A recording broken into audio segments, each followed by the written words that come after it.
Hello, welcome. Thank you for joining me tonight. I just realized I should put some kind of title on that the end of that flyby thing. It's just kind of big and blank and gives no indication of what you're showing up for. So my name is Steve, and I do mixing tonight. We're in Pro Tools, and tonight I am finishing up a project that was suggested at random in the chat of another streamer, Harry of the Yogscast. Harry plays this song a lot, and all of us in chat really enjoy listening to it. It's basically called the E song. It's not actually called the E song. You just heard my arrangement of it. The original is this one, and it sounds roughly like this. Are you coming with me? Feed my fantasy. Are you coming with me? Feed my fantasy.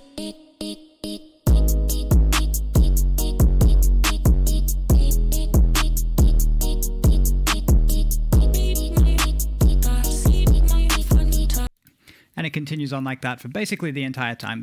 And you know, it's fun. It's fun. You can see why it's called the E song. They say E a lot. There is a full version of it. That's just the instrumental, but that's all we listen to. It's all we enjoy. Someone suggested in passing that we should make an orchestral arrangement. I forget who it was now. If anyone remembers, please remind me. I don't know if they're aware that I've done this. But I went off and did it. Now, I'm not a composer. Apparently, I'm not a terrible arranger, but I'm not a composer. This was painful. No way I'm doing it on stream. But now that I've gotten past the worst of the creativeness, and I'm up to the stage of just going to mix it, make it feel good, make it sound good, make it exciting, that's where I'm happy to stream. So let's take a look at what I have put together here. So, if you're familiar with the Pro Tools interface, you'll see that we have a lot of MIDI tracks. The entire thing is basically MIDI tracks, so there's no inserts on any of these. They're all blank, and these are all notes. A lot of repeats, a lot of loops, a lot of copy-paste. If I double-click on any of these, I get an editing view, which is where I entered in most of the notes. This is the piano, which you should be able to hear. The original is cool, Craig. I orchestrated it. It's now an orchestra version. Should be able to throw in a whole lot of tracks here. I don't spend much time in this view, but this is where we can see everything that I wrote to recreate as good as possible that sound, or some of that sound, some of that remix. So all of these are connected up. You'll see I've got the I/O stream open here in Pro Tools, which I don't normally have, but for a whole lot of MIDI stuff I do, because each of these tracks has to have an output set to go to the specific instrument. So we'll take the violins, just because these are an interesting example. I've got 3 violin tracks, one for the lead violin, one for kind of the section of violins, and one just for the pizzicato, the plucking of the strings. If I try and just play some of this, I guess soloing gets interesting when you've got MIDI tracks. We'll see if I just get the violin. No.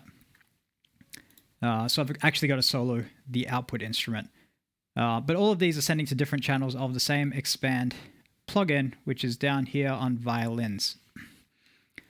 So if I solo this one up and play it back, we'll just hear the violins. There's 3 different instruments coming into here.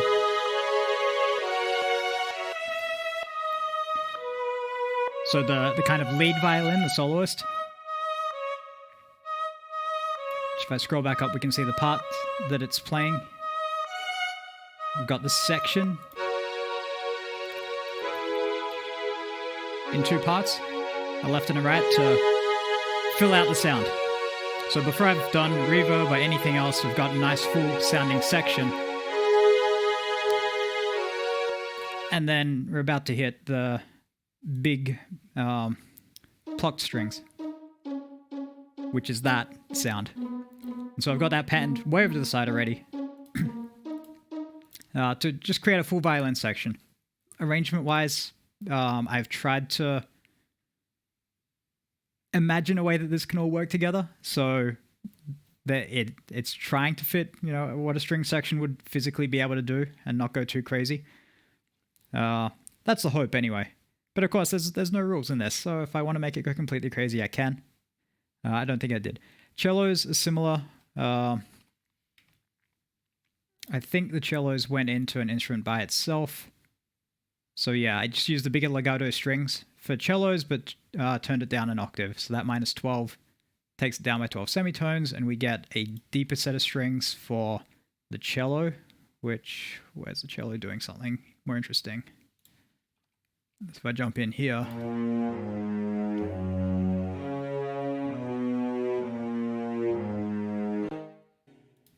so there's the cello. Timpani is, again, much the same thing. I've used 2 layers on the timpani just to fatten it up a bit, and that gives us, it actually gives us both the sounds that I wanted out of the timpani, which is this recreation of the bass in the timpani.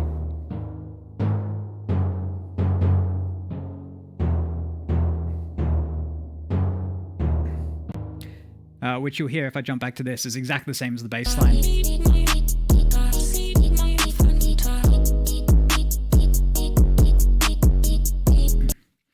So I just swapped the bass line into the timpani because it's an orchestra. I did actually try it in some acoustic basses like you'd actually have. I didn't like it that much.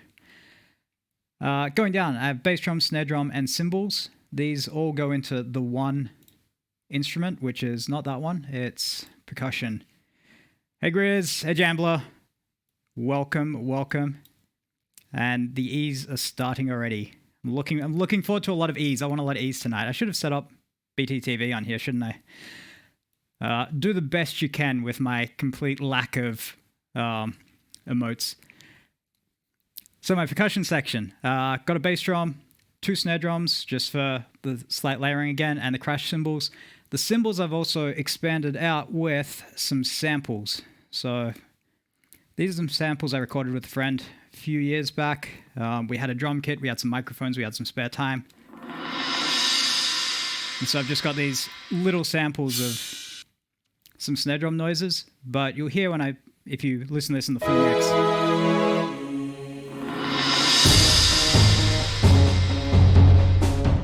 It really nicely rolls into the crash from the MIDI cymbals. The choir is just a cheap choir, 4 voices, 4 completely fake voices. I'm going to have to work on that a bit to make it interesting. But the fun one, let's go to the fun one, the E, which is made up of 4 tracks I've got here. 2 MIDI tracks for 2 slightly different parts, and 2 vocal tracks. I'm actually running this through a vocoder. So if I pull up, let's grab this section, and I think if I solo up...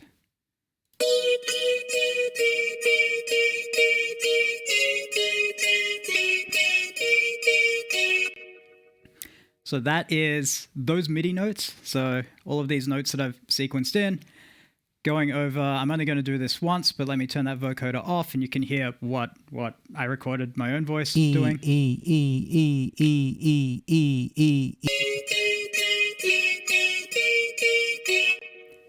Don't clip that. No one heard that. That's not real. And then I use a second one with some different settings. This vocoder's got some really cool settings in it to automatically, it's got a lot of really cool settings in it, to do this note mapping.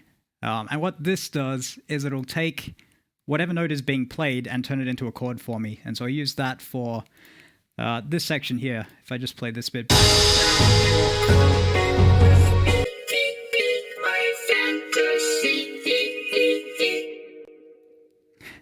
So for that, I've only got one note written in here, and it's just made it a chord for me. I picked out the chords to make it sound nice and full.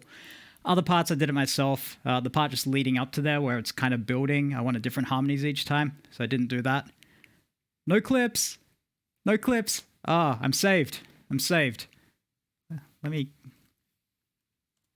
Why don't I have clips? Do I probably don't have enough. Whatever. Haha, okay. Enable clips. Clips are enabled. But I'm not playing that bit without the vocoder again. So too late. If you were here, you were here. Yeah, it's in the VOD. There'll be a VOD.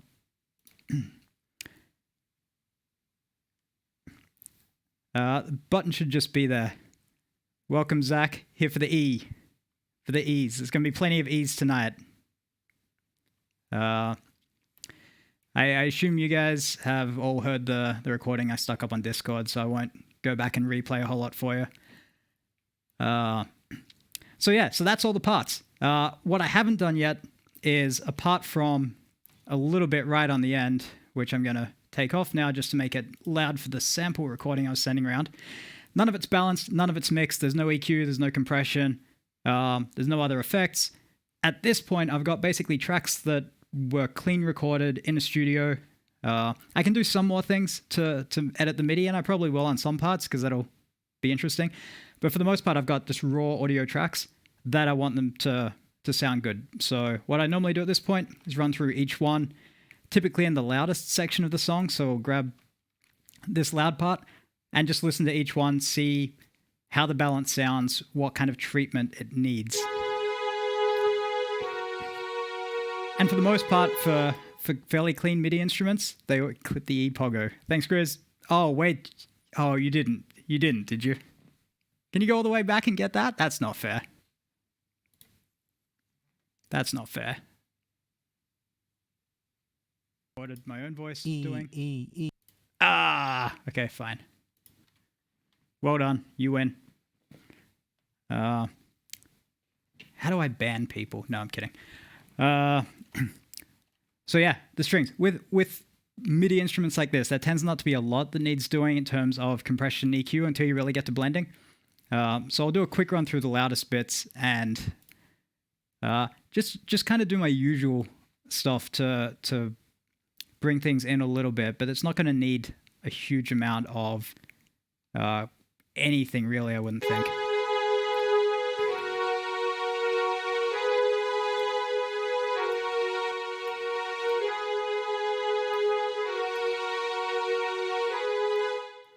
The compression across the instruments will just help keep them controlled. When I actually start bussing them together, it's going to matter a lot more.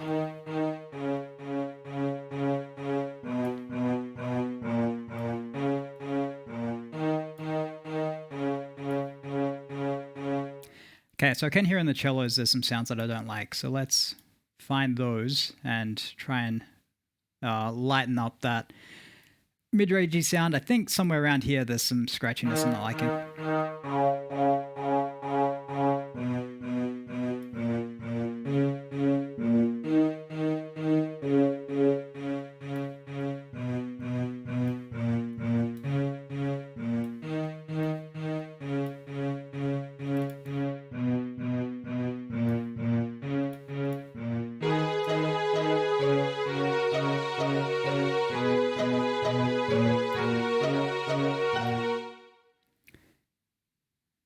So, and along with those, we'll check out the choir as well, because they're kind of doing similar roles when the choir is actually going. As the choir come in.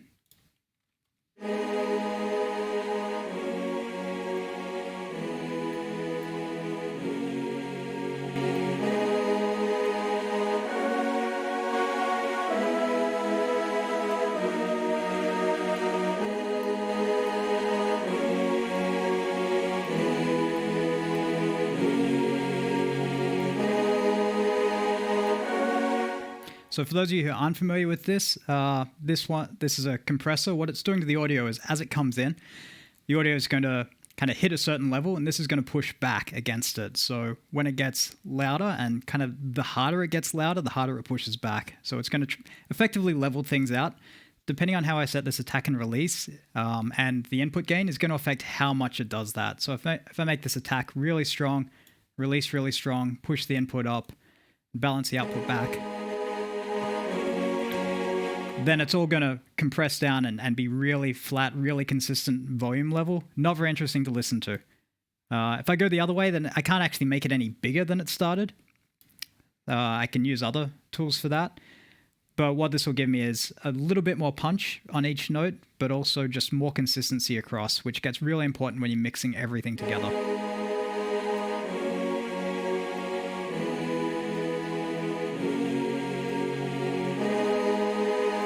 It's also a safe way to get more volume, because if I if I do just turn it up and it starts going over, then it'll make distortion. But with this, I can keep the loudest bits controlled. All together on those.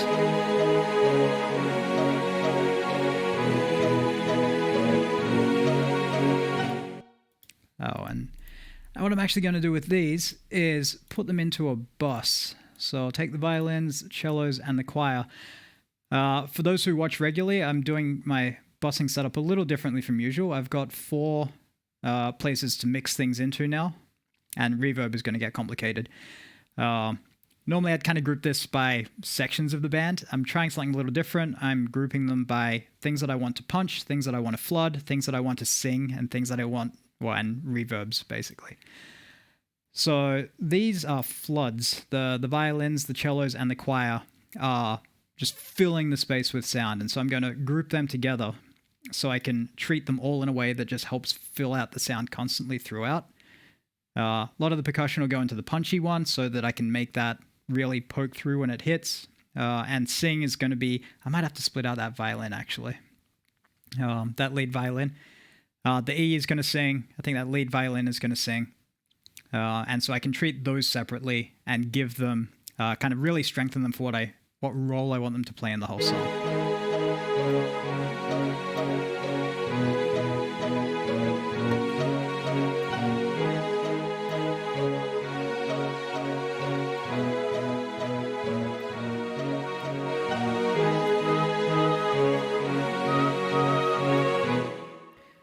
Let's separate that violin out. I do want that lead violin separate. Stereo aux track. Lead violin. I won't bust that yet, but that is going to get another expand 2. Let's just copy all the settings into here. Make sure those are off. Turn that one off. And my violin can now go to lead violin channel 1.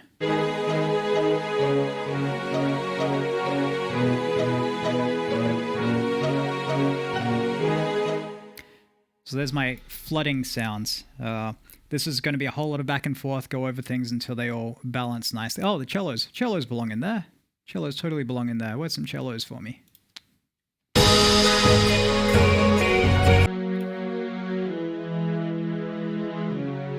Oh. Cellos are already in there. My bad. I guess that means they're too quiet because I didn't notice them. So let's turn those down a bit.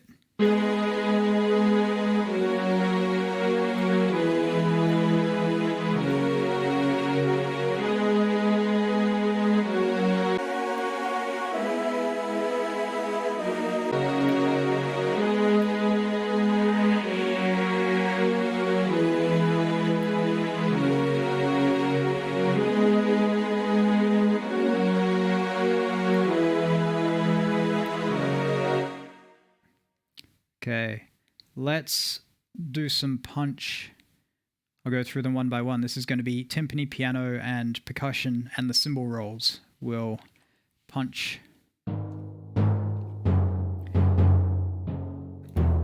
This timpani right now does not punch, so let's really push this one.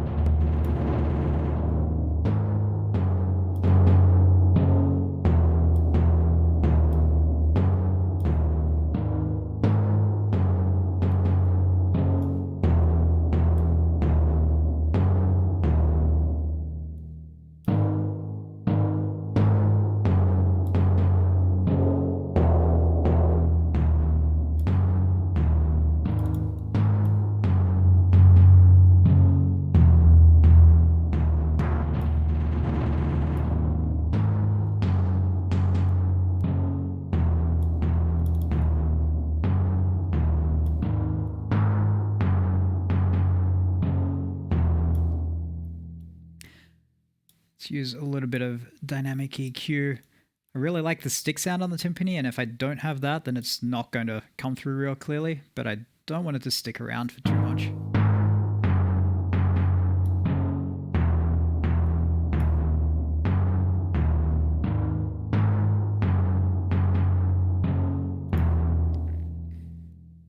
that's the start of the punch track.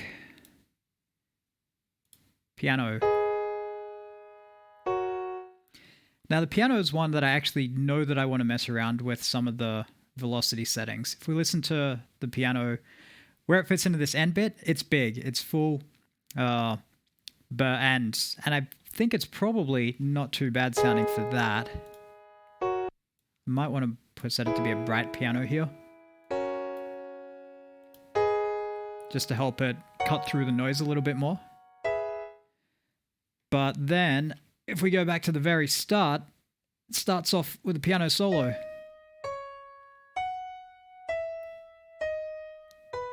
And for that, I really want it to be mode soft, I think.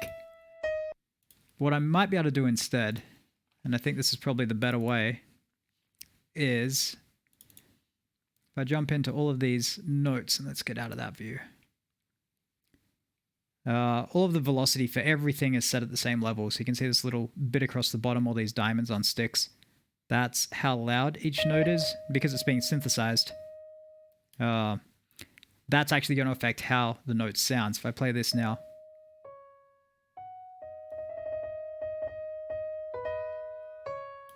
You can hear it crosses a point where it goes from being like a real soft key sound to quite a strong, harsh key sound.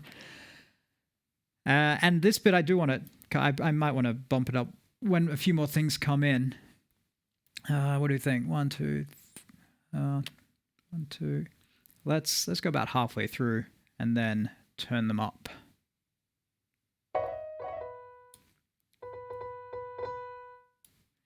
So it gets a little bit more strong.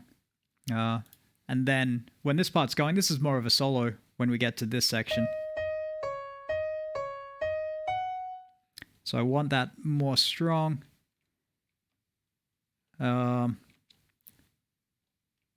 This bit where it comes in has got to end basically all the way through to the end. Oh boy, that was a terrible noise. I want all of these to be louder, so we'll turn them all up. Nice strong piano. And then it is going to come back down for the very end where we fade out the song on the piano. So I'm just going to make those adjustments. And what that should give me is, let's go back to this view, piano with a bit more variety in its tone as we go through.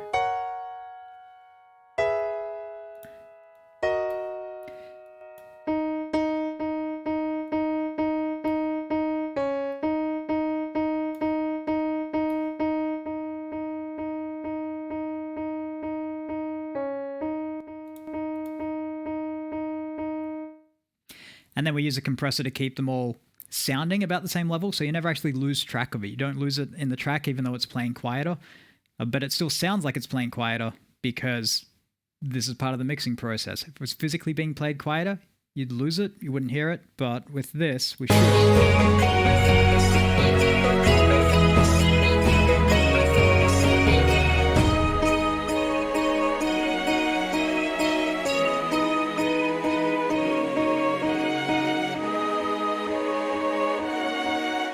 Still clearly hear the piano through there, even as you hear it get gentler. So that's just going to give us that nicer fade towards the end of it. That's also going in my punch, because it's basically punchy the whole way through. And now the percussion.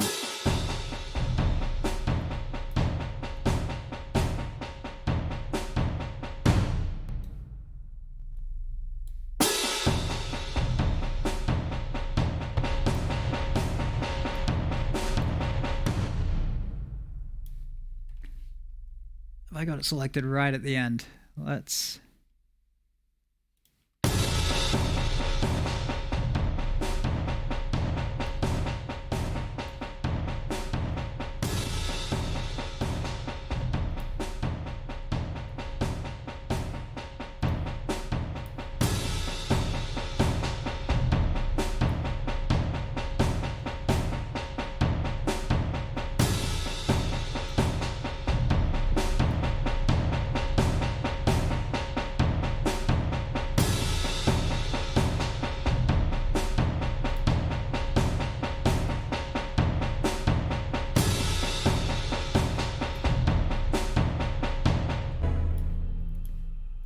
put that in the punchy bus as well and see how it's working together.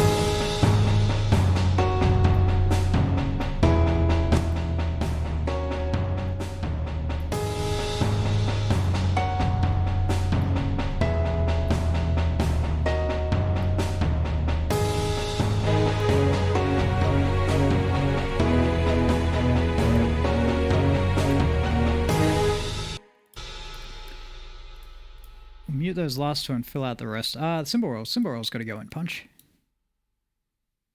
But those are samples that I know I've mixed, so I'm not worried about those. And the E and the lead violin are all going to sing, so I'll put those in there. That should mean that if I mute all of these, we don't hear anything at all. Which is good. Okay, so this has now given me 4 big controls to mix everything instead of a whole lot of individual ones. So I have all my punchy sounds.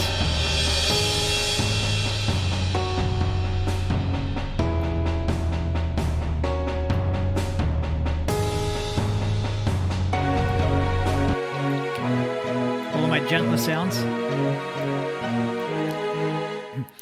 And if you watch these two compressors, then you'll see kind of the primary difference in what I'm doing. You can see the main difference is the attack knob. So the higher attack here means that it's going to push back quicker and keep things more level overall. Doesn't let the punches get through, but it's going to keep a more consistent level of sound, which is what I want to flood the whole song with that sound. For the punch, I turn the attack down. The input is down as well, so it's not going to compress it as much, but it will kick in a little bit slower. So we'll get all the initial punches. The release is quicker as well.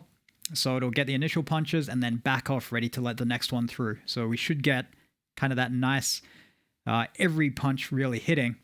Hey Red, welcome.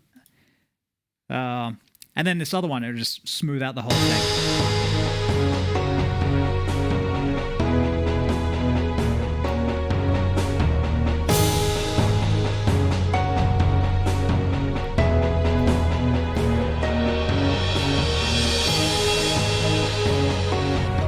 So you can hear when I turn it off, it gets a little, at least to me, having spent years listening to what tweaks to make and how to figure this out. It may not be so obvious, but it'll be more obvious on less good speakers. It's one of these things where the better quality kind of speakers and setup you've got, to a point, it hides a lot of the differences that we're making here.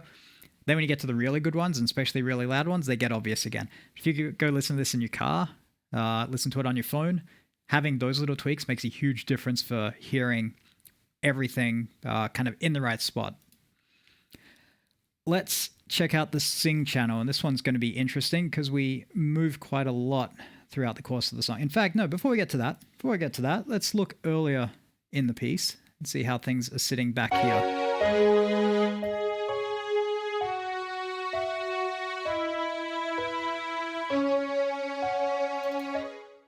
So already, I think that piano was a bit too gentle. I like that it starts gentle.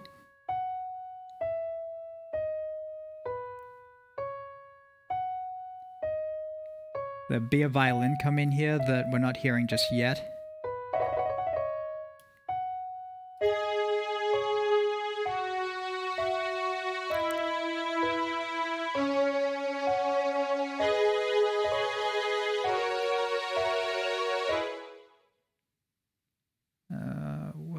What's that coming from? Let's make them increase. And then I think there's enough going on here that we want them to be nice and solid.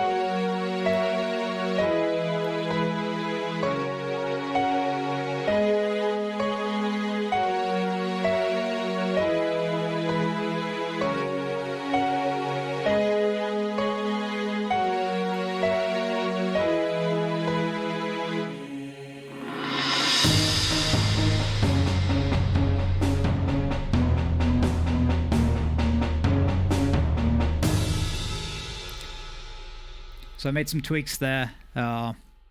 The simpler violins plus the cellos coming in, giving it too much power and compressing the violins out. So I pulled the cellos down a little bit so that can balance a little better. Make sure I haven't messed up anything towards the end.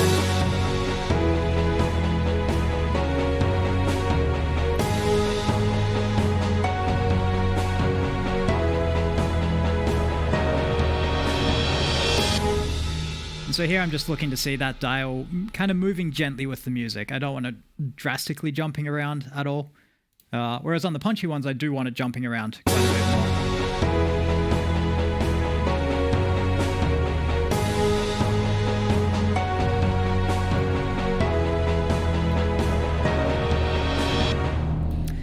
Because the sound is punching. And then we've got this whole bit in the middle, which is just going to be interesting to work on. That's probably where the sing starts to matter a bit more. So there's basically 3 sections to this song, and different amounts of, I guess, singing going on in them. In the first part, it's mostly violin-led. We go through just a bit of a gentle build with the violin, and then drop down into... a bit of a gentle build into kind of the main enthusiastic theme where everything is going. Everything is punching, filling it up, and we start hearing hints of the main theme.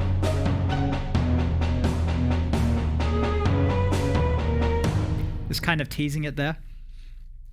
Short instrumental break, which is all in the flood instruments. And then we drop down for a little bit and hit this low rumble going on, which a lot of orchestral music does that. I used to play percussion in an orchestra, so I was on the timpani rolling for ages and ages. It's actually a lot of fun. So I had to put that in there. And then we start getting the real theme in. But this is, again, this is the E, this is the singing without much violin going on. Then the violin comes in and takes it back. So they're not going at the same point here. So we've really just got a single voice to worry about. Then we get to the end, the climax, where everything's going on. We have the violin really singing over the top here. It's gone back to that first. You can just hear it in the background there. Da, da, da, da, da, da, da, da. And at this point, there's 2 voices going, or there's probably like 6 voices going on in the vocoder. But we can almost bury it at that point. So I'm not too worried about the violin dominating kind of the whole way through. I think everywhere is fine for the violin to actually be the main voice here. The parts where the vocoder, where the E's are really important, the violin's not playing. So that's how I'm going to approach the singing part. Kind of focus on, in fact, I'll start at this end bit where we just were.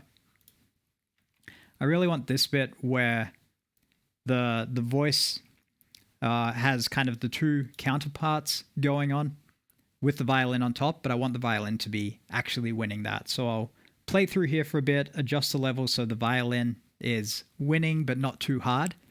Then we'll go back and check to see how it fits against everything else.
let's jump back and check out where else the violin is.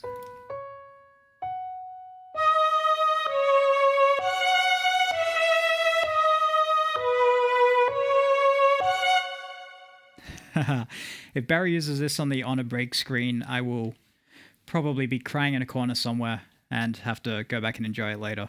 That would be awesome. That would be awesome. Don't make him do it. Don't annoy him until he does it. But Barry, if you're here watching and you want to do it, you have my complete permission to do it.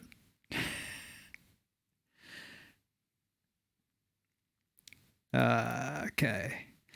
So this violin right at the start is just a little bit too strong.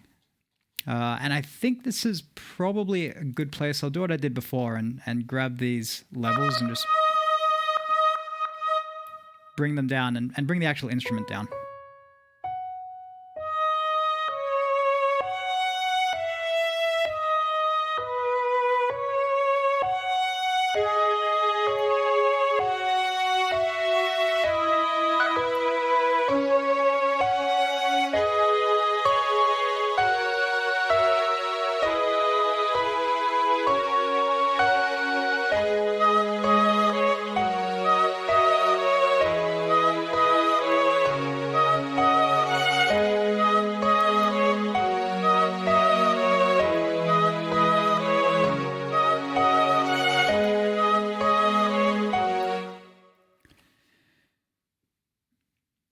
Jump ahead a little bit. This is... actually, there's vocoder bit first.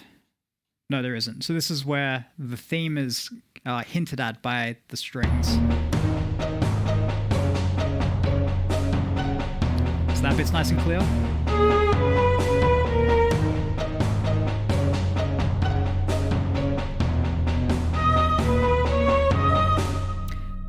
These might be a little bit quiet by comparison to the violin part, so I'll see about turning it all up.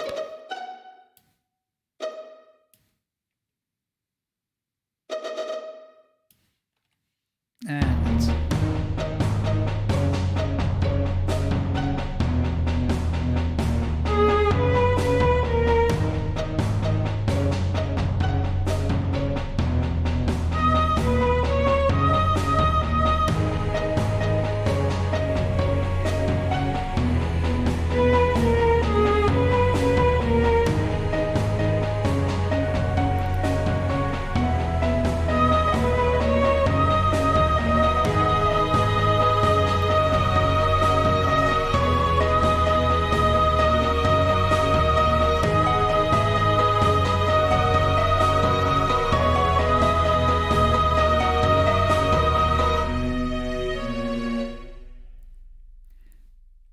so we get that. Actually, I haven't listened to this instrumental bit yet, have I?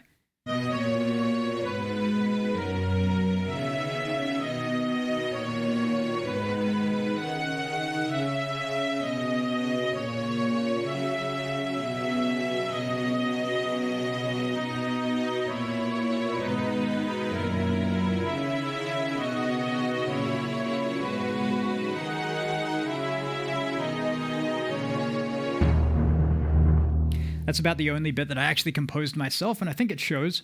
This is why I don't compose stuff. I mix stuff. But then during this low rumble, we get the vocoder come in. So let's make sure that's going to sit in the right spot here.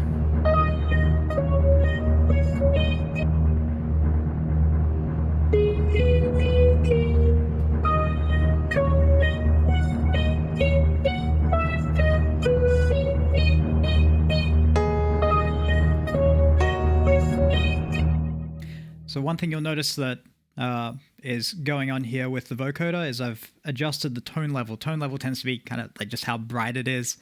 And I'm ramping that up. So it starts off a little bit dim, kind of darker, then gets bright. It actually drops off right at the end. So that's really bright and sharp. Then drops away. Violin's a bit too continuous. You mean this instrumental part? Yeah, I think so. Again, the kind of song that I had in mind there is the opening to, what was it?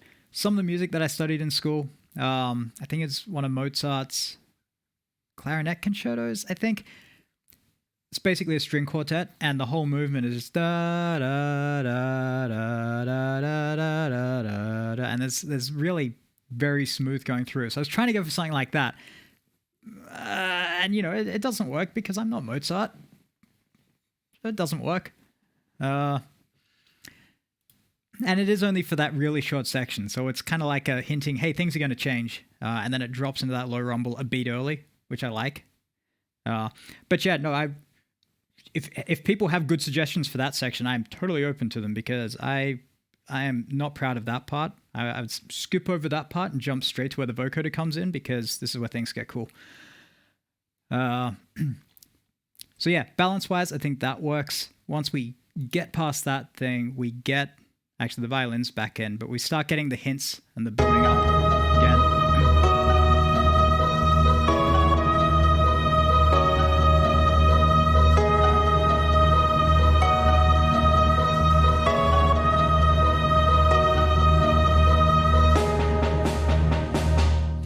I kind of feel like there's too much violin there again. So let's see if I'm not compressing it enough.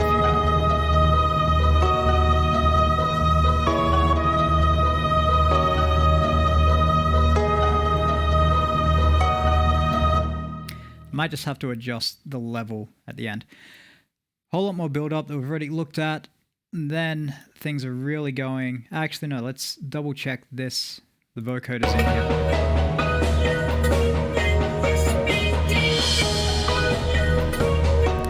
Barely touching, that's good.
Okay, I'm feeling pretty good about a lot of that. That punch is going over a little bit, so let's just put a limiter on there and control that from going too loud. Let's put that about there, I think should be right. And pull that down. Now you will probably notice that it's not feeling as dramatic and exciting as the sample that I posted online. I've taken a couple of effects on that I temporarily threw on just for that demo so that it would kind of feel more full and rich. I'll put some of those back on, but we're going to build some up individually as well. Let's do some reverb, because there's one thing that you need whenever you do strings, live or fake or otherwise, and that's some reverb. So the way I'm going to do this, rather than changing the outputs, I'm going to use a send, and I'm just going to send everything that I want in the reverb into it, and we'll adjust it later. So lead violin gets reverb, violins get reverb, cellos probably don't need it. Timpani, I'm not sure. I don't think so. I'll put it in. I'll turn it down because I think I want a little bit, not much. Piano definitely gets reverb. Choir's definitely going to need reverb. Percussion is definitely going to need it. The cymbal rolls, I think, are not. Because they're already processed, I'll put them in and turn them down as well. So what this gives us in the reverb channel, it's kind of a mix of everything, but it's different levels. So I can set the violins higher, set the percussion higher, quieter, whatever I want to do. And the main thing I'm going to put on this is a reverb plugin. Now, I am planning on using Convology XT this week. I tend to pick a different reverb plugin every week because I have a lot, as anyone should. But this is going to give me sound.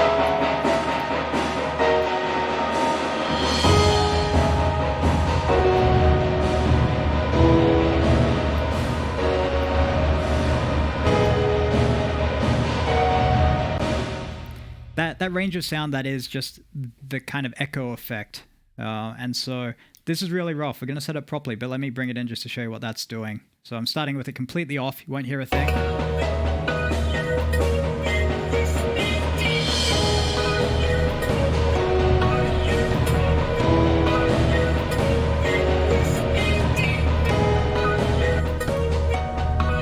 Where we started.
So that's the general idea.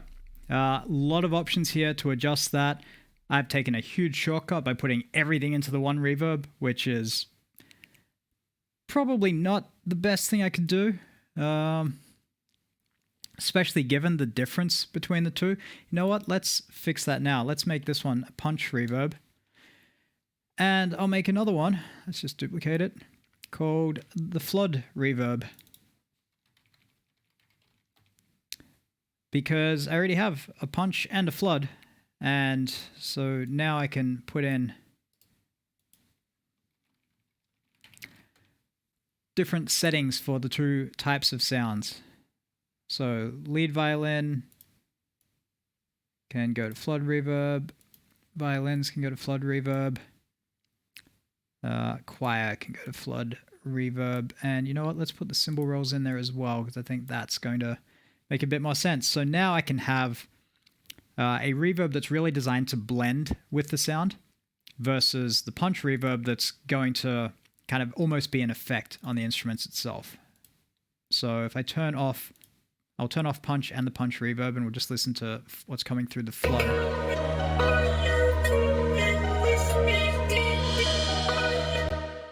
We'll go from this bit.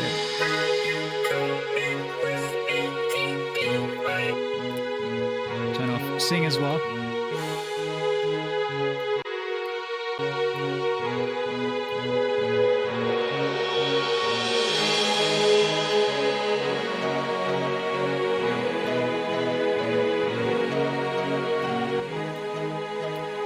So you can hear without it, it's very dry. I bring it in and it's just giving it a lot of depth, but not really sticking out. Like it's adding the depth, and you can barely tell why, because it's like I've just brought the level down a bit. I'm going to EQ it so you can even, like, it's even harder to tell that there's something going on there.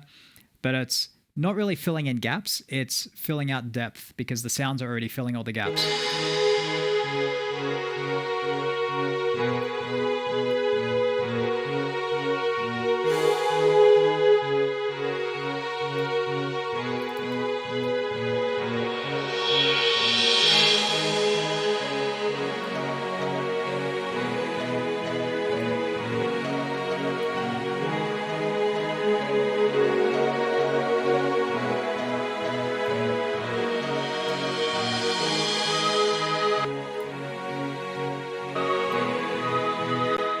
And of course, the lead violin's in this one.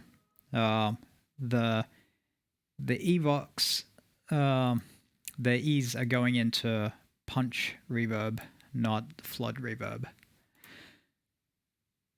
So let's swap them over and check out how I'm going to do this one differently. Actually, did I leave? Yeah, I'll turn the pre-delay off on that one.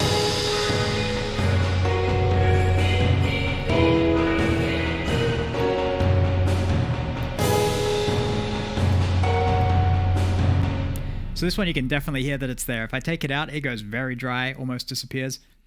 It's not layering with the original sound. It's absolutely just filling in space. But what I can do with that is the main difference between what I'll have set for the two is this one is a 2.5 second reverb. This one's 4 seconds. So it's going to linger and hang around for longer. This one's going to wrap itself up quicker, but do so just a bit more dramatically.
Cool. Let's see what terrible things that's done at the very start of the track.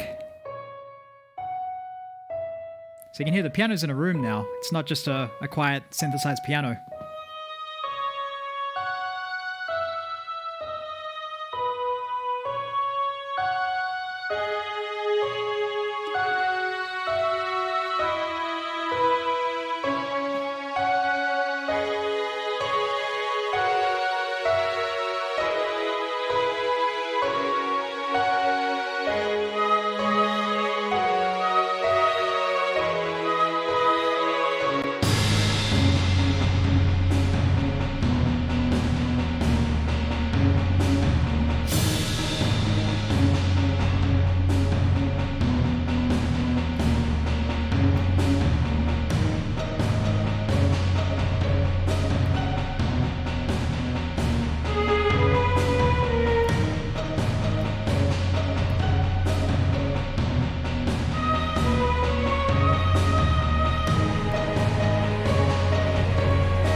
I feel like that's really helped the choir come out there as well. I'm feeling like this section is more about the choir than the strings, which is nice. Nicer than focusing on the strings in that bit. So, and then we come to the low end. I'm fairly happy with all of that. That's quite an instrumental build. What I need to achieve through this part as more instruments come in is actually making it feel like it's growing into something big. Once we hit the drop, I guess, we want to be in at full strength. There's a little bit more build up of instruments, but it's not really going to get bigger through this last section. It hits, it's big, it stays big, and then drops off quickly at the end. But this section, particularly as the vocoder is going on, things need to build up in a way that I don't think they're going to just on their own. We'll have a listen to it. I'll jump in just as the strings, I think, have taken over and see how it's building, but I might have to help it out here with some automation.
So yeah, definitely needs a bit of help. It ends up at a point where it ends up at the right level, I feel like, and we will add a bit more boost to it, so don't worry if it's feeling a little dead there. But it certainly starts too high up.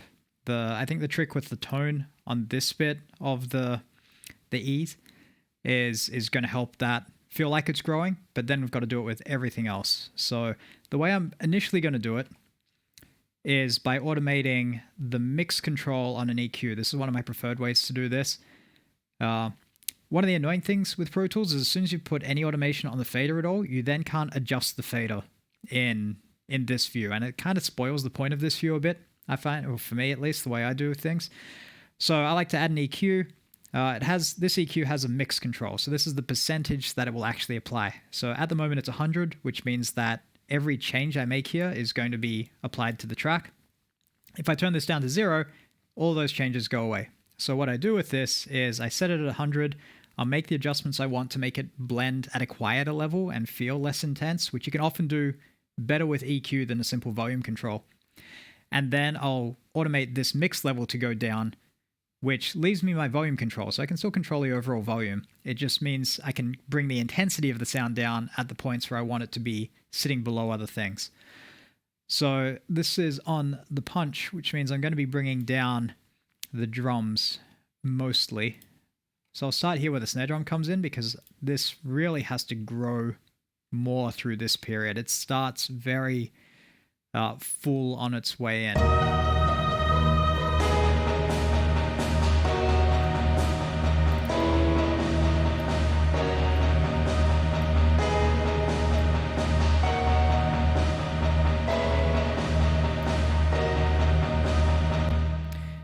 What I've just realized is I should actually be doing this not there.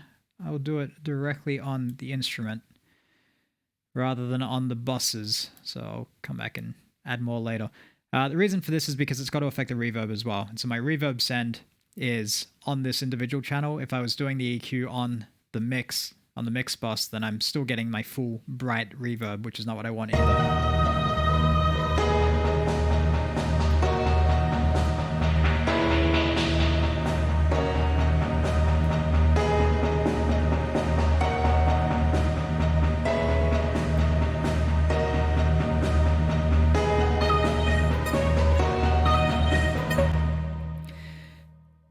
And now that that's there, it's fairly simple to, not on that bit, I've got to do it down here. Grab that mix, and this is the section. So I definitely want it to start, I'll just do that. Now I can adjust the points. It's definitely going to start at 0, coming up to this part, because the last bit of snare drum should have been full. Then we're just going to gradually fade it back down to 0 and leave it there. So over that period, we should hit that very last note. It's a little hard to see when it's so far apart. right now. That should be at kind of full intensity, but we'll grow to that over this period.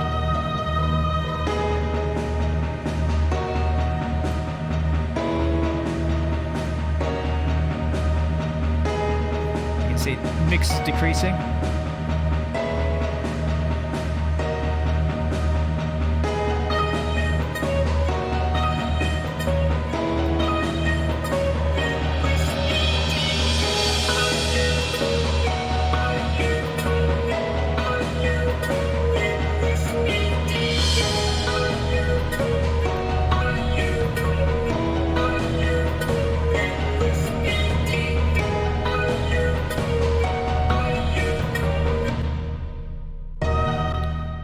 And that's where it ends up. So because this is the percussion, it's affecting all the drums. There's no crash cymbals in this bit, so I've got to do these cymbal rolls separately. I'll give them a similar control to do that same adjustment just for this part, for these two rolls.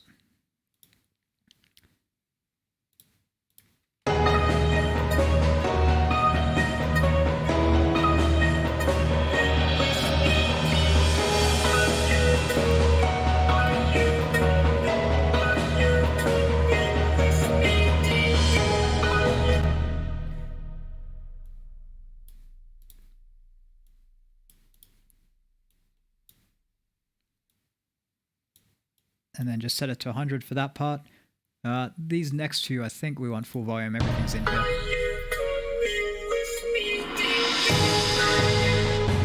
Yeah, so full brightness there, but we'll pull them down a bit for the quieter building bit.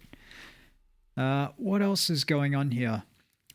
The Evox is already building a little bit because I'm adding more notes as we go, but I might want to do the tone again like I did earlier.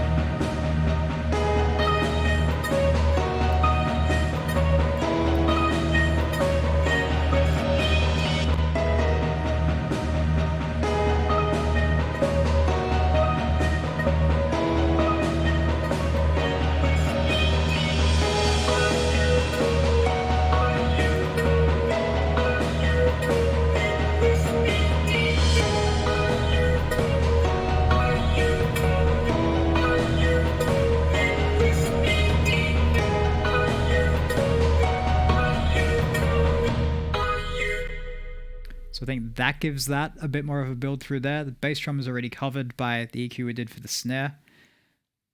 Choir is just sitting on one note. It's not a big deal. The timpani should probably grow through this section as well. So let's do that. Percussion, I don't want to start at 100. I want to start there. Timpani, let's give that. Is that one? No, I'll use a new one.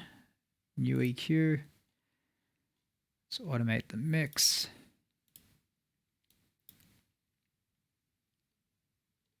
And where'd we go?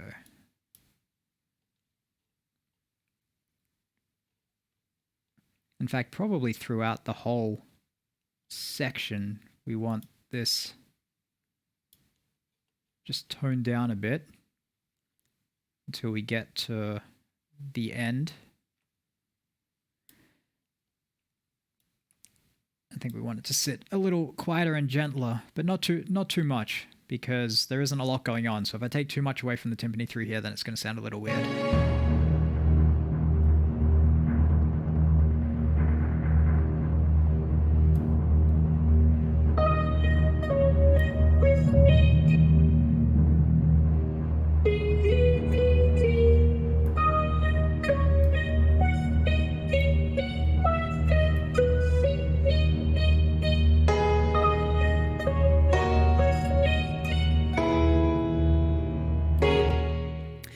I think I'm going to have to do something for the piano there as well, because that, whoa.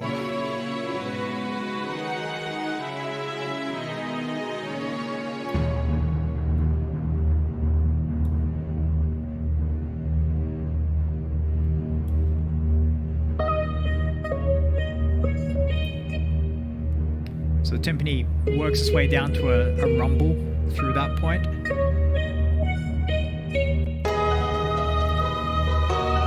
It's going to start working its way back up here.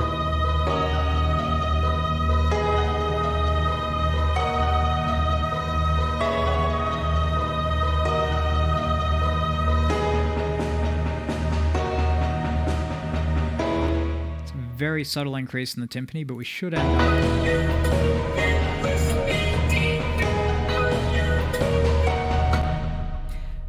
The aim is to end up at basically full volume again by the time we get to the end of it. But it might be worth grabbing, if I split that one there, all of these notes, you'll see that there's no there's no increase in the actual playing itself.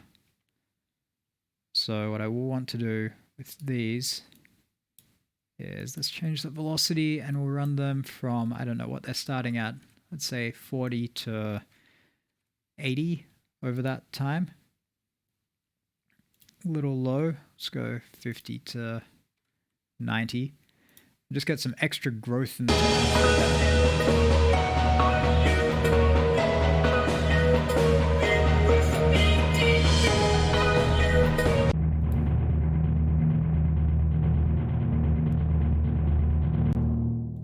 Let's go for even more. Let's go 110. So you can hear it starts quieter, a little dulled out. It's getting brighter from the EQ. It's also playing louder as well.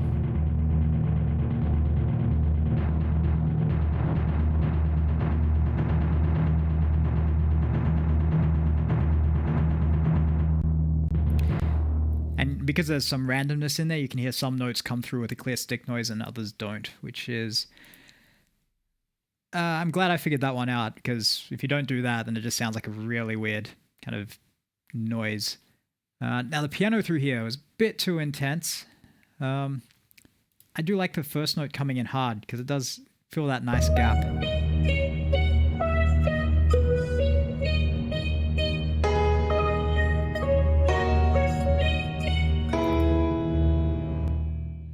Might be a bit too much.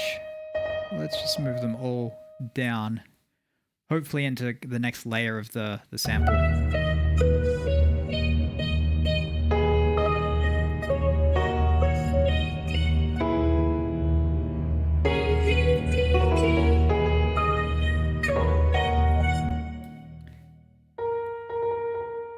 Just pull some of these. Try and emphasize the first one of the bar a bit more and just back off a little bit on the rest. Give everything else a bit more space to sit in. At least while everything's still pretty quiet.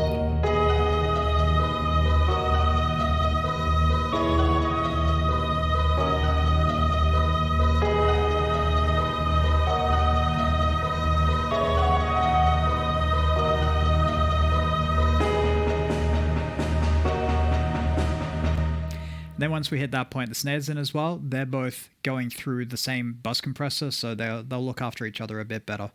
But up till that point, the piano is the only thing in the punch track. So it's kind of getting free rein to be as loud as it can. So I'm just going to have to adjust that a little bit on the way in. Is there anything else that I want to do? I think everything else through the build is pretty much okay. The plucking strings, I think this violin part is pretty good.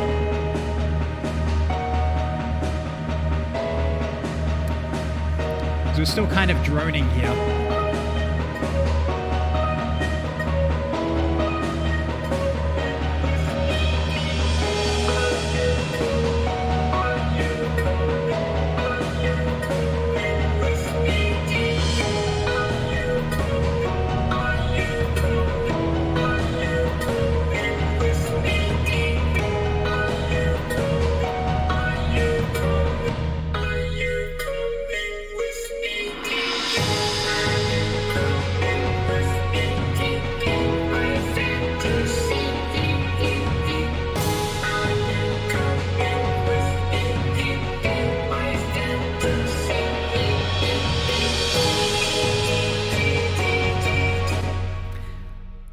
Okay, fairly happy with that. I'll put some of the effects back on the master bus. So this is applying to absolutely everything mixed all together. It's going to squeeze it together a little bit more, make it just feel a touch more coherent. and add a bit more punch and impact. I've got some nice plugins that I use for this last stage. I normally start with a maximizer, and in fact, I'm going to start with a new one that I've got, which is the L3 multi, LL multi, I can never remember which one. It is the multi maximizer. So this one's cool. This is a typical maximizer. You set a level, the signal goes above it, it just squishes it hard. Compressor is going to kind of fight back gently and do some musical stuff with the sound. Maximizer just stops, says, nope, you're loud enough. It tries to do it in a nice enough way that it doesn't distort the sound, but it really is just about that is the limit, do not go above it. Multi-maximizer, you can see, kind of has a similar setup to an EQ. And once it starts playing, you'll see it a bit better. It's going to do that process, but it does it 5 times in 5 different frequency ranges. So the nice thing about that is if something in the bass gets really hard, it doesn't cap everything else. Those can still have more room to get louder. Or if there's something kind of high frequency that's really, really loud, then that will be held back a bit, but the rest of everything else can still go through. So you just get a nice balanced sound come out of it. So I'll dial that in a bit. I really like, and I don't know if I'm going to be able to work with it on this one, but I'll try, the Kramer tape plugin. I have a new saturated Vox slap. Normally does it has some nice mastering options. So mastering, not strictly doing mastering, but we're kind of in that space. I'm not going to have this properly mastered, so I've got to do it. This kind of simulates recording the sound on the tape and then playing it back. Does some interesting things with the low end generally, and the high end. It does some interesting things across the sound spectrum because of what happens when you convert audio to magnetic signals, put them on a tape, and then read them back in. So a lot of options to have more impact on how the sound is affected. Adds kind of a nice glue to it. It makes things feel just a little bit more realistic, like a little bit less like it's been completely synthesized by a computer, which is a very important thing to have because this thing is entirely synthesized by a computer. But again, doesn't always work well depending on the sound, so we'll have to see. One of the problems there is synthesized sounds can have very, very sharp edges, where if you're recording something in a microphone, almost by definition, you have physical limitations. It's going to be a smooth moving point because it physically has to be. With synthesized sounds, you can get very sharp edges on sounds that can really mess up tape simulations. You can't convert that to magnetic sounds. It just physically can't be done. There has to be some kind of gradient in there. So a little worried that some of those will come to bite us here. But otherwise, probably going to be okay. I'll use the F6 real-time analyzer. This is the same one we've been using before, but it's going to show me what's going on if I need to tweak anything. And my favorite, the infected mushroom pusher. This is what gives us a lot of the cool sounding intensity. So I had one of these on the demo and tweaked it a little bit for that, but I'm going to start again for this one. Right at the end, let's put on frequency analyzer, and I'll keep that one open because this is very helpful. Actually, I've got a preset for this, don't I? No, I don't. Okay. I'm going to keep this one open because this is going to show me what the sound is doing. And I'll come back after I've done some playing with to do some mix checking tools. So let's play for a bit through the multi-maximizer and try and get a whole lot of the levels up. I do want to leave myself a couple of dB ceiling space. So this is actually going to make it quieter initially. And, let's jump ahead to where it's loudest because that's where this matters the most.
So you can see some of the movement that's happening here. The high end is not really being limited that much. You've been able to see what's happening in the frequency analyzer as well. It's hard to explain what I'm looking for there. I'm looking for commonalities with other similar music that I've looked at in this analyzer before. That's about all I can say. Is I have a sense of what music should look like in this for if it's going to sound good as a result. The best I can describe it as. It's just experience, and it's opening up tracks that sound good, other people's recordings that have been professionally mixed and mastered, looking at them, getting a sense for why it looks good, why it sounds good. Really just practice. There are some plugins that claim to do it automatically. I mean, you know, they'll get you in the ballpark. That's fine. You can use them. It's better than nothing. And you know, honestly, it's probably still better than me a lot of the time. But you know, this is practice. This is practice. Okay, let's see what the tape effect is going to do for us today.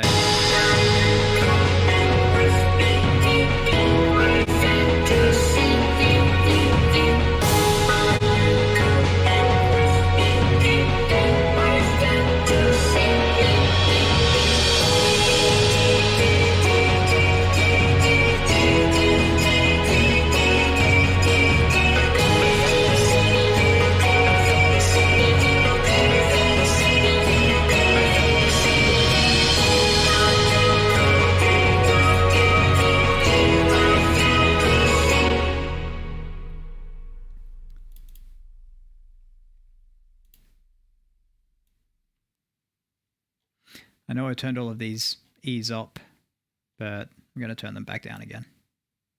This is just too much.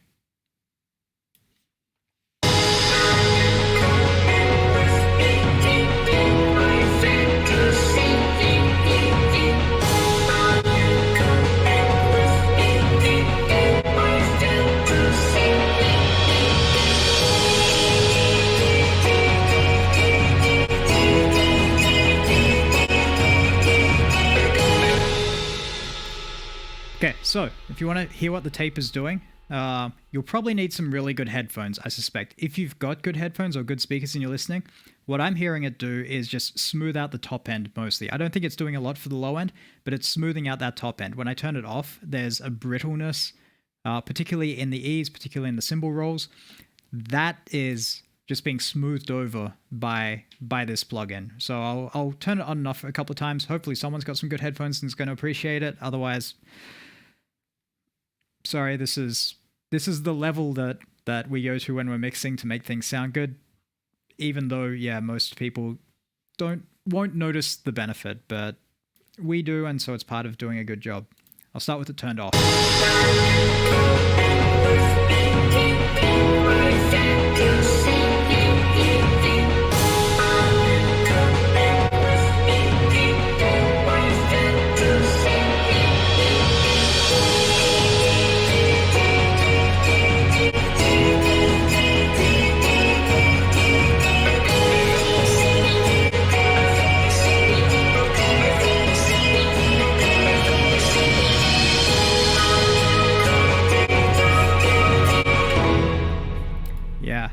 Really quite obvious on the E's, which I did just turn down, but that's there. Okay, I don't know that I'm going to do much with this. The nice thing I can do with this plugin is I can do mid-side dynamic EQ.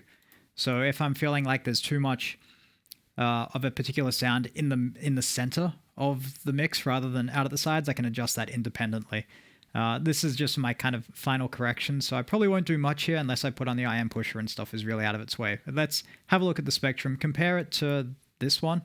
In theory, it should be identical, but all of these tools come up with slightly different kind of answers for what the sound looks like.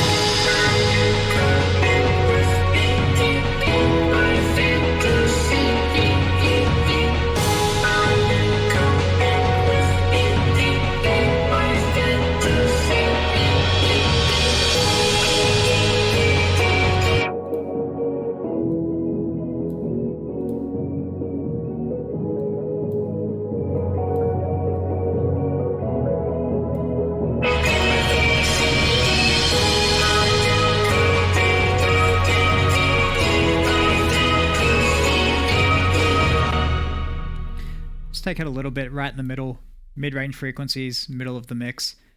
Make a little bit more space for anything that's playing in there.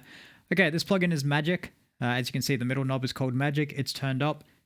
I'll start playing and then I'll turn it on because this just does great things. Great things. Probably don't need that much push on it.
So one thing you'll notice is this is a lot louder than it was back when we started. That's the final stage. If I turn all of these off, it's going to be...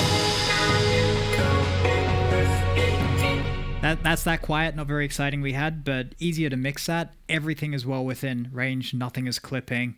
It's, we're not going to lose any quality of the sound from doing that. Then right at the end is when we boost it all up to make it loud enough. This is probably too loud for a lot of streaming services these days. They like to have lower mixed recordings so that they can bump it up and make everything level for someone who's listening. I'm not putting this on the streaming services. This is just going to have to sit along every other YouTube video or anything that people listen to. So I've got it sitting up fairly high. You'll see the meter. The meter's sitting at the top most of the time. Totally fine. This is the loudest part of the song. And then the actual kind of RMS level is around -6. If I jump back to the start, because the quiet part at the start is going to be drastically affected by this.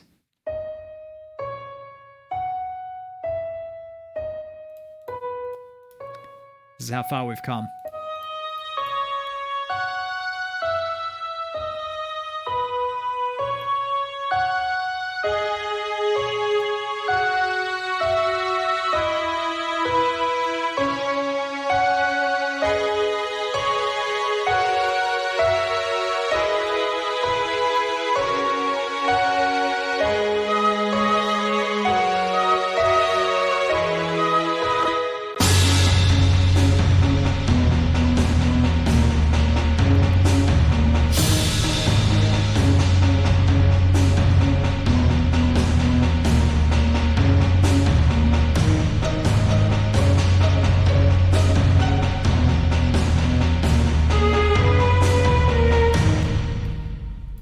Lot more full, lot more going on. Feels good.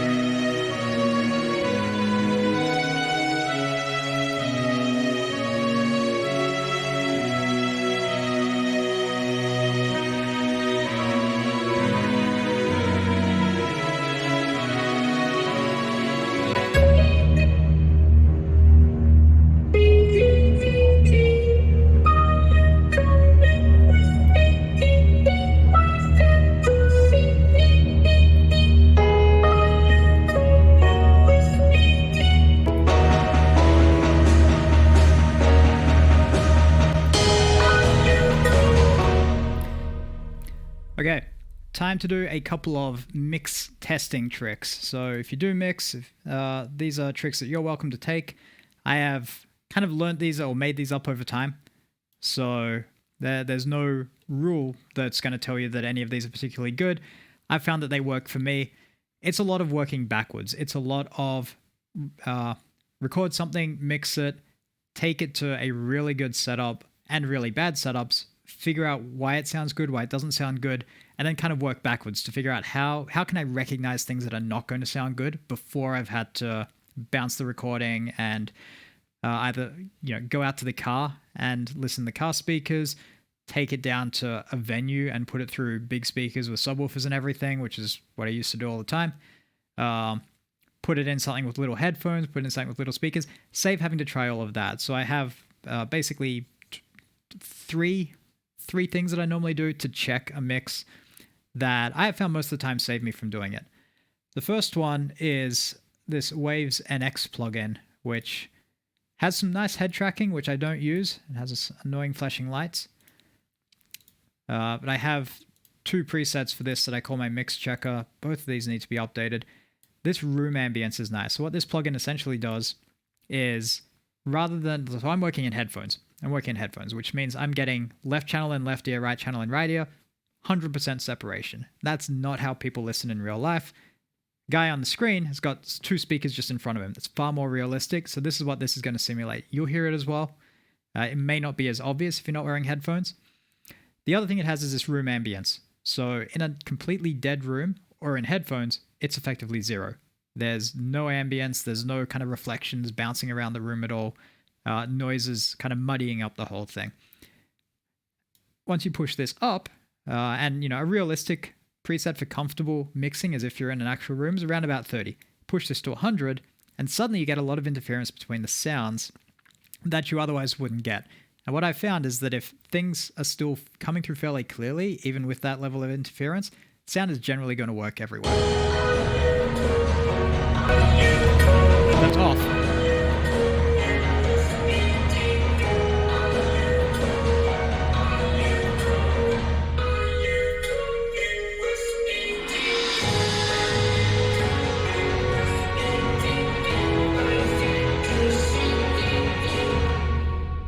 So what I'm mostly hearing there is the timpani during that roll is still very bright. So I think I'll pull a little bit more out of the timpani noises because this is working its way back up. It's mostly worked its way out by this point. So that's probably not the best place to do it. Let's take a little bit more. I'll just take a touch out there. And that will hopefully kind of leave the timpani a little bit down the low end. A lot of the low end goes away when you do this. That's not ideal, but it tends to be what happens when you start getting real speakers. You also need a subwoofer to get the low end, because otherwise your speakers get so big that you lose the top end, and so it's not an unreliable representation of what's going to happen. But you can hear it is fairly clear. You'd never give this to someone to listen to unless they were deliberately checking a mix. The other thing I do is put the speakers right on top of each other.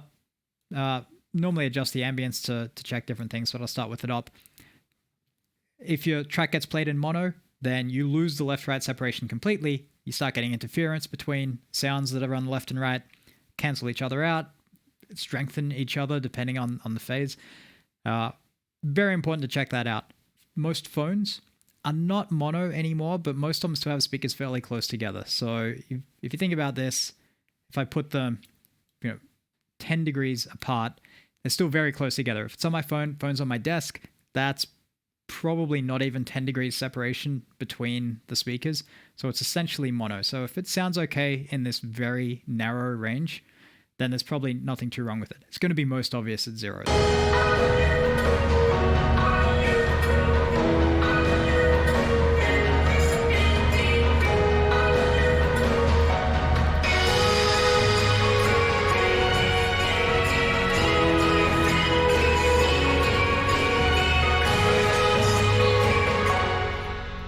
And yeah, nothing there that I'm worried about at all, so I'll leave that. The other check that I do, which I find to be a really valuable one, is I'll pull out the C6. There's a range of plugins you can use for this, but the C6 is a convenient one. Multiband compressor, so you have kind of the sections of audio to listen to, and in fact this multi-maximizer could probably do it as well. Yep, it can. It's got solo buttons there. All I'm doing with this one is I'm going to solo each section. So by soloing it, that's the only section that I listen to, and basically filter out a range of frequencies. So I'll listen to the low end. We'll only hear the low end. It'll be like it's, in the club next door. But if I can hear and perceive and kind of understand the music with only this amount, then it's well balanced. Work through each range, do the same thing. If they all kind of sit comfortably in their own space, they'll generally sit well together. And no matter what kind of system it gets played back on, it's going to be, you'll be able to enjoy the whole song. You won't feel like you're ever missing a huge chunk of it because we've made sure that each frequency range has enough to carry the song.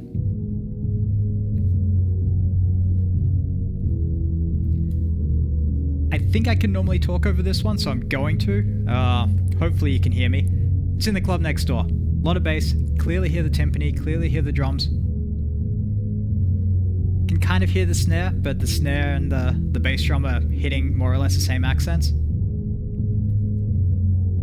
Hear the strings, there's some violin, that lead violin is coming through probably a bit too much. The piano is very prominent there, so I might bring that back a little bit.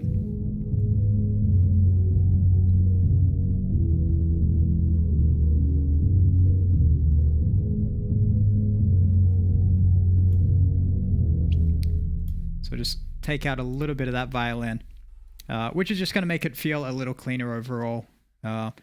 Possibly the timpani is a bit strong down in that low end, and I did boost it up some there, so I'll just pull that back a little bit.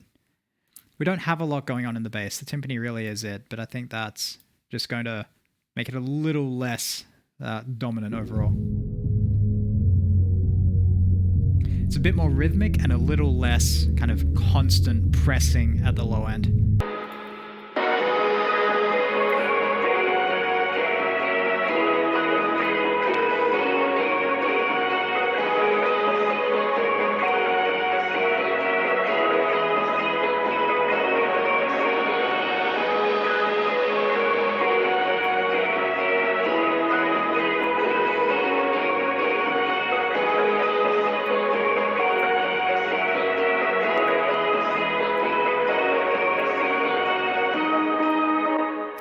So now I'm using the C6 for its actual purpose, just on the vocals there.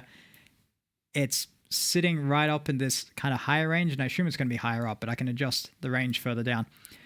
Very dominant in the high area of this, and I really want a bit more body on the vocals, not just that ees.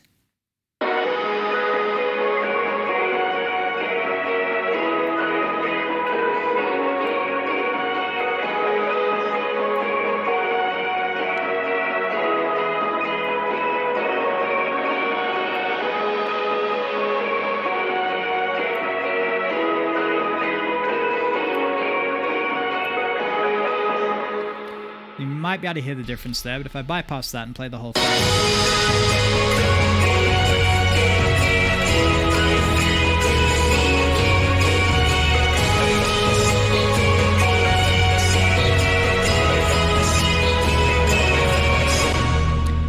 It's just a grating on each one of those E's that's a little bit too much there. So we have found something with the mix check, which is good. The higher frequencies.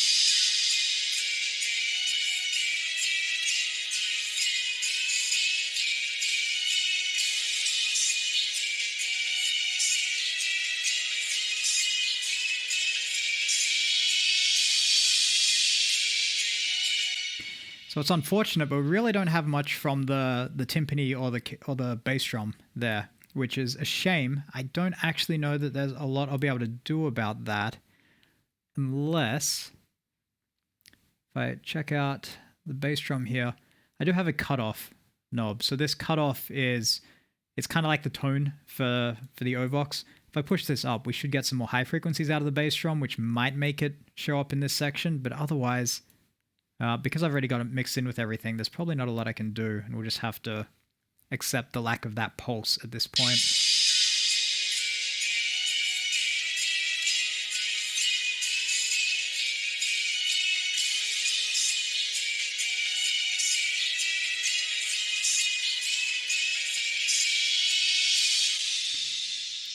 Definitely getting the snare. The cymbals are quite strong there. Quite strong. Let's take a little off the cymbal rolls, I think.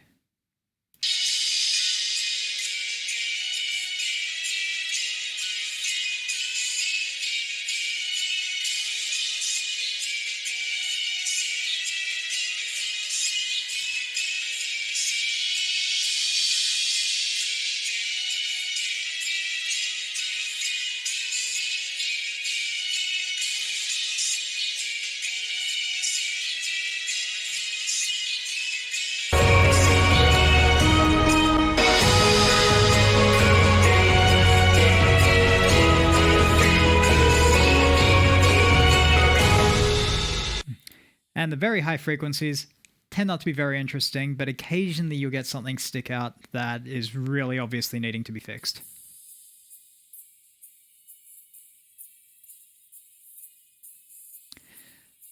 Like in this case, there's a lot of very high frequency on this guy.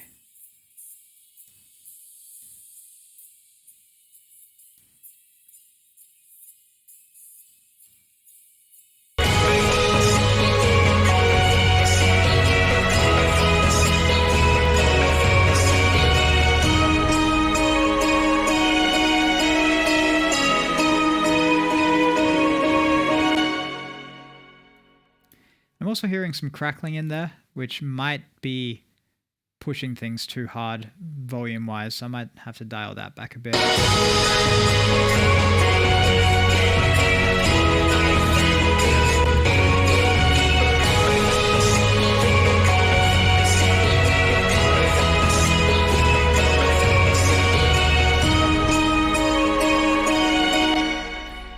No, that was just having the extra plug-in after the end. It's really important not to have any extra plugins after the kind of final push for volume, because they can just make it clip. They can, even if the settings are set to kind of all flat, all level, they can still push things in a way that makes it clip, which is not great. So that's the mix checked. That's all the pieces are there. What I will do now is bounce it out and go check it on some other devices, check it out on some other speakers. I do want to pick a section and make sure that the reverb is not too heavy. I think this is probably a good section for that. I know that I have a tendency to put too much reverb on at this stage and then have to come back and turn it down later. So I'm trying to learn to not do that. So let's check a section and probably just pull it down a bit, but we'll see how it sounds.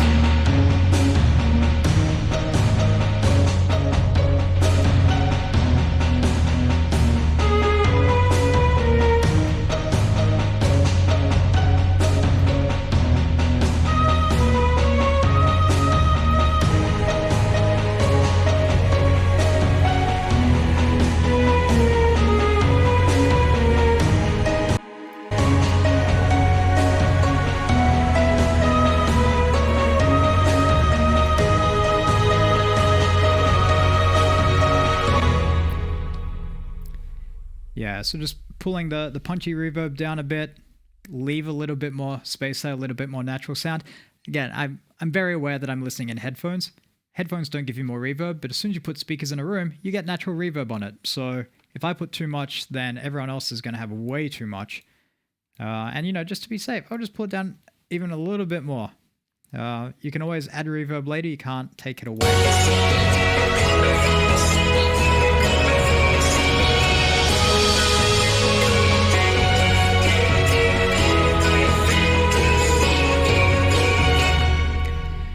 You know, those high E's there, I still want to bring them down a bit. So I think that Evox track, I'm just going to have to bring it down even more. What's the best way to... I might be able to do that by adjusting this threshold.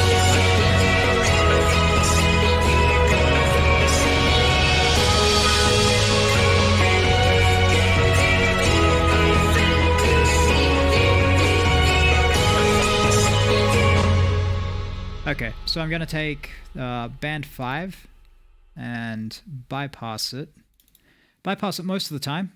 And then when we hit this section where it's just, in fact, where everything is coming in, so not all the way there, we'll let that first one go through.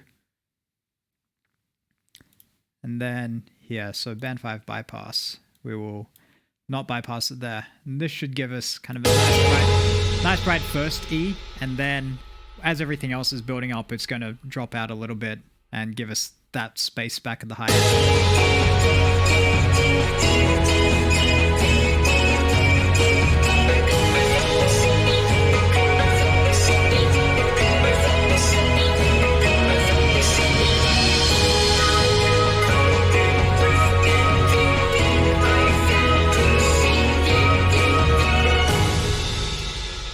In fact, even better idea, rather than doing that, I'll use the tone knob, because I've been using the tone knob for this the whole way through.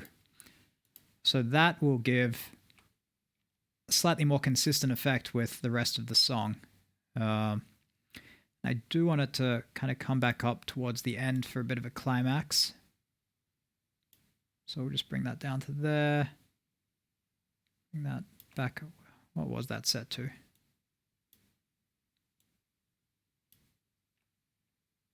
Over there, 16, 15.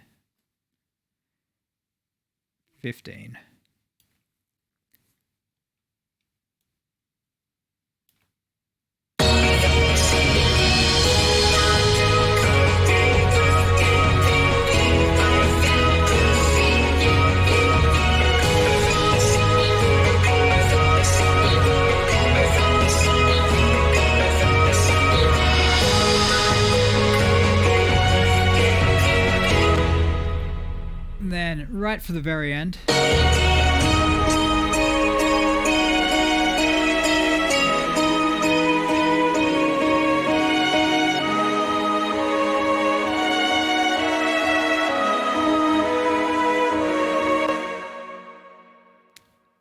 just bring the keyboard down just a little bit in that very last bit.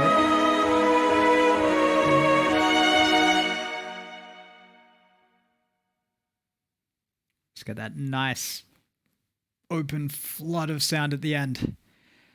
I am ready to declare this one done, I think. Let's make sure that the intro is not absolutely hideous.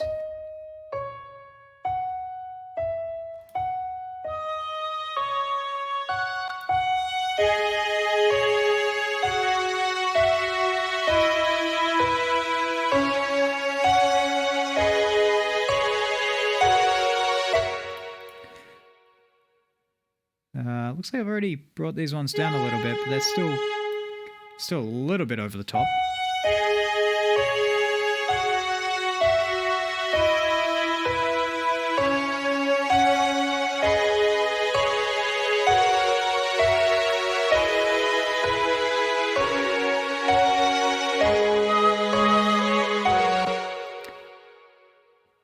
Okay, that is enough for tonight. Thank you for joining me. I am going to play this whole thing through so you can listen from top to bottom before I go, but just before I do that, let me wrap up. My name is Steve. I do this every Sunday at around about 8 o'clock UK time, so whatever time that happens to be for you. It's now minus 2 hours or so. VODs are up. As of today, you can now do clips. I don't recommend going it unless you want to see what is really making the E sound in this song. But if you do, feel free. I do occasionally stream at random times during the week, so leave a follow if you'd like to be notified if I happen to do something else. I normally do mixing. I occasionally do some video stuff if that's what I feel like doing and I have something to work on.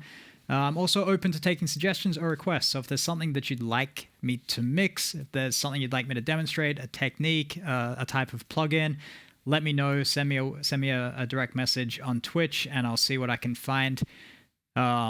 to do that, or if you've got a recording that you'd like mixed, I'm happy to do that. As I said at the start, not a composer, so you can't just give me a single track and get me to write an arrangement around that. That's really not my thing. But if you've got a few bits and pieces that you've recorded, a few instruments yourself, I'm happy to put those together and make that sound like a cohesive whole for you. I can probably add one or two things if that's not too difficult for me, but again, that's not my thing. So yeah, with that, let me leave you with, first, let's review the original. And if there's any blebs left in chat, then this is the time to break out some E's. And then I will leave you with the orchestrated arrangement, and you'll probably see it show up on Discord in... give me a couple of days. I'm going to test it on a few other speakers before I call it done. But the final result will show up there. Free for anyone to use. Any way you'd like to play it or do anything you like with it, feel free. So this is where we started, and then I'll switch us to where we finished, and I will see you all later. Have a good night.